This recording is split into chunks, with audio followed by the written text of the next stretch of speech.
On this episode of OC Unsolved, we cover the chilling vanishing of Frederick Valentich, who vanished over the Tasman Sea while talking to ATC, with neither him or his plane ever being seen again.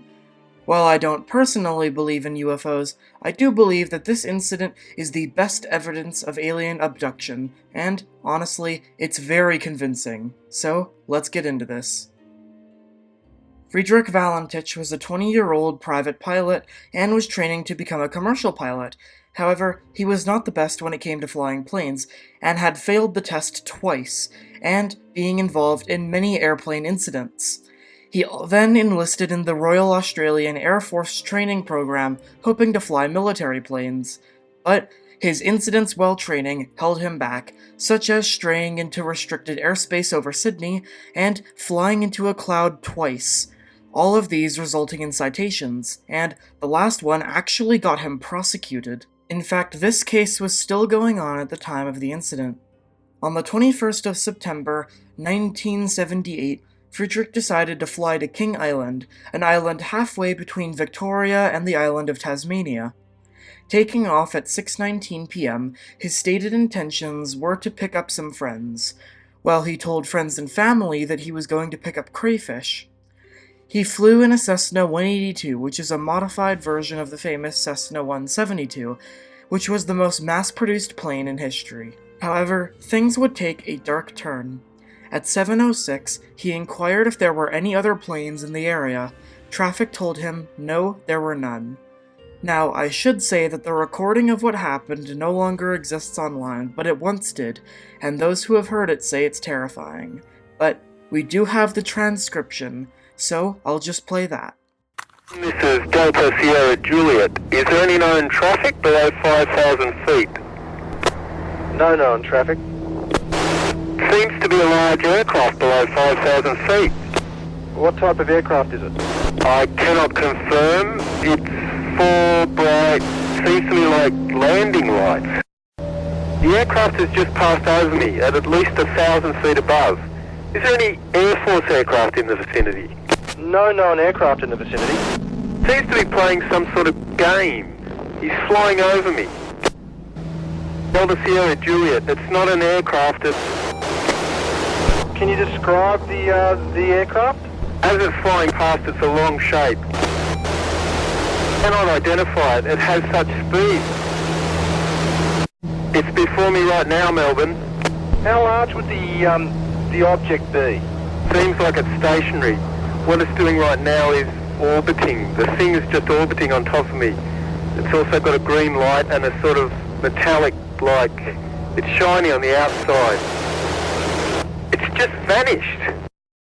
That strange aircraft's hovering on top of me again. It's hovering and it's not an aircraft.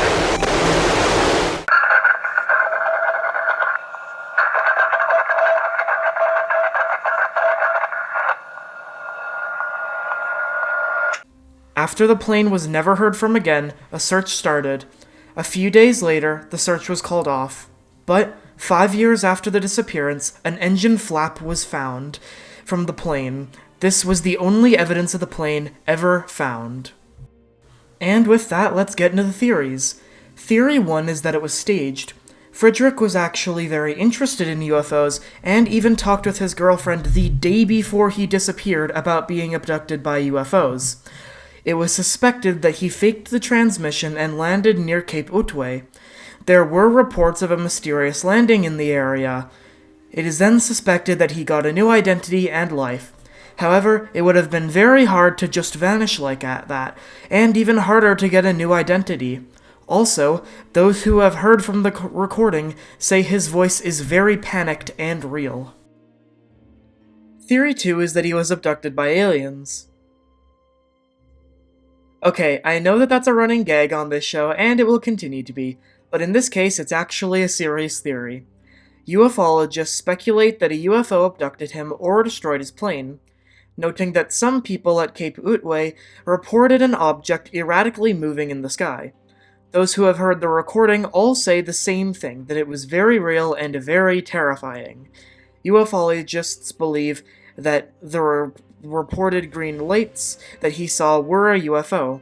An alien research group based out of Arizona claimed that a photo taken near the site where he disappeared shows a UFO. According to a writer named John Clark, it shows a large flying object surrounded by exhaust/residue. However, according to Snopes, it was likely an out-of-focus fly or a bird that flew in front of the camera. The third theory is suicide. As I mentioned, he tried to get his pilot's license but kept on failing and failing, which no doubt would have had an effect on him.